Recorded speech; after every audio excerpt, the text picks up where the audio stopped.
Okay, hello Bio2. We're continuing on with our second part of the fish. And so we looked at how they feed last time, so we're going to continue to look at how they're adapted to life in water. And our first step is going to be respiration, so how they breathe. So most fish will exchange gas using gills that are located on either side of their pharynx. So we can see we have the gills labeled down there in that picture, and that's just going to be, again, their main source of respiration. Almost every single fish has gills. And then fishes will use their gills to exchange gases by pulling oxygen-rich water in through their mouths. So that's the first step on how fish will really breathe, how they obtain oxygen, is they bring in the oxygen-rich water into their mouths, and then it pumps it all over their gill filaments, so the water just goes all over the gills, and then they push oxygen-poor water out through openings in the side of their pharynx. So they bring in water, they push it over their gills when it's oxygen rich, and then they push out the oxygen poor water right out into the water again. So that's a constant process of how that works. So for circulation, fish have a closed circulatory system with a heart that pumps blood around the body in a single loop from the heart to the gills. So again, so this is just to backtrack here. So blood only moves in one way. So it starts from the heart, it moves to the gills, then it goes to the gills to the rest of the body, and then it goes back to the heart. So it's one big constant circle of how the blood is moving inside the body of a fish. So it starts, again, moves from the heart to the gills to the rest of the body, and then back to the heart. And in most fish, the heart has 4 parts that kind of help this whole process work. So this is going to be important to know that there is this. We might not have to memorize the exact names, but you should be able to match them up with their function. So we have the sinus venosus, the atrium, the ventricle, and the bulbus arteriosus. So those are the 4 portions of a fish heart. And so how each role or how each part plays a function is that oxygen poor blood from the veins will collect in the sinus venosus. So the first part is the oxygen poor blood comes in and it pools in this first little part right here. And then the next part is the atrium, is a large chamber that serves as a one-way compartment for blood that is about to enter the ventricle. And so blood enters the atrium and flows to the ventricle. So this is just a way for kind of just a stepping stone from the oxygen poor blood to kind of make it into this atrium right here. Or sorry, for the oxygen poor blood pools in the atrium and then it moves into the ventricle. And then the ventricle is a thick-walled muscular chamber that is the actual pumping portion of the heart. So this is what drives the heart, what makes it actually pump blood out to the rest of the body. And then the ventricle will pump the blood into the bulbus arteriosus, and then the bulbus arteriosus moves blood into the ventral aorta and towards the gills. So that is the function of this heart right here. So each one has an individual job starting here, here, here, and then moving out to the final stage. The bulbus arteriosus will actually move the rest of the blood out to the gills. And so that is it for circulation. So now we're going to look at how they excretion, so how they get rid of their waste. So they eliminate nitrogenous waste in the form of ammonia, just like almost every other animal we've talked about up to this point. So some waste can diffuse through the gills into the surrounding water, so that's one way. That would be just, again, like the oxygen poor water, with maybe with a little mixture of CO2 as well, moving out through the gills into the surrounding water. Other wastes are removed by kidneys, so that's a big function of a kidney inside of a fish, is to remove waste, so you would definitely need to know that.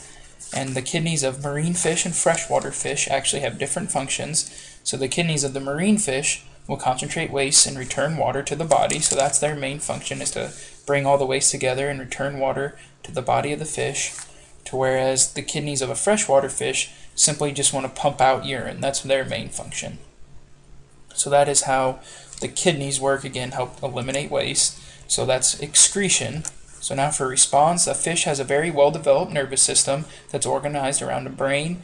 And so this is, again, another group. Almost all of our vertebrates will have a very advanced brain, and the fish brain is actually broken up into multiple parts here that all serve very distinct functions, and they're all color coordinated here very nicely for you in this picture. So our first kind of structure that is labeled there is called an olfactory bulb. So that olfactory is how you pronounce that, just like it's spelled, and they're involved with the sense of smell or olfaction. So the main thing you need to know about these first bulbs here, these olfactory bulbs, is it's basically the sense of smell for the fish. So that's our first important word you're going to need to know about their brain. And then in most vertebrate animals, the next portion here in the fish is the cerebrum, and in most vertebrates it's responsible for all the voluntary activities of the body. So, and that's again in almost every other vertebrate animal, it will kind of control movements. However, in fish, it's primarily used to process the sense of smell.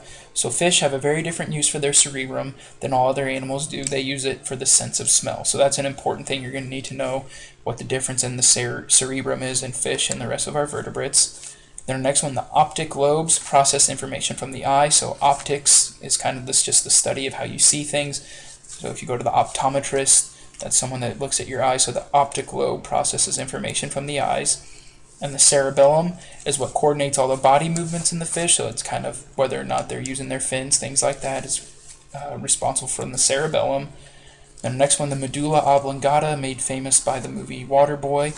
And inside of the fish, its function is to control the functioning of all of our internal organs. So it's going to make sure that all of our different systems are all working together nicely. And that is the function, again, the medulla oblongata. So be able to, again, match up. I won't maybe have you write down the definition of what each one of those does. You're going to need to be able to recognize it and do a little matching section, perhaps, on what the function of each portion is. And almost all fish, again, this is going back to response, are active in daylight, that have well-developed eyes and color vision. So if you're active in daylight time, you're going to have great eyes, you're going to be able to have great vision. And also many fish have extraordinary senses of taste and smell. We'll talk about just some of how advanced the sense of smell is in some of these fish. And a lot of fish actually do have ears, but they cannot hear sounds very well. So if you're fishing and anyone ever tells you to be quiet, you can say, well, fish don't really have ears. However, if you're jumping around in a boat, they can feel vibrations and things like that. However, normal talking shouldn't actually ever affect them too much. And then another cool thing about fish response systems is that they have what's called the lateral line system. So this is going to be, again, another really interesting thing that's unique to fish. And they can use this to sense the motion of other fish or prey swimming nearby. And so they have literally a line running across the side of their body that they use to detect movements in the water. And some fish can actually detect low levels of electric current, so that some just produced by the heart, they can detect that electric current of other fish. So that's another interesting thing you're going to need to know.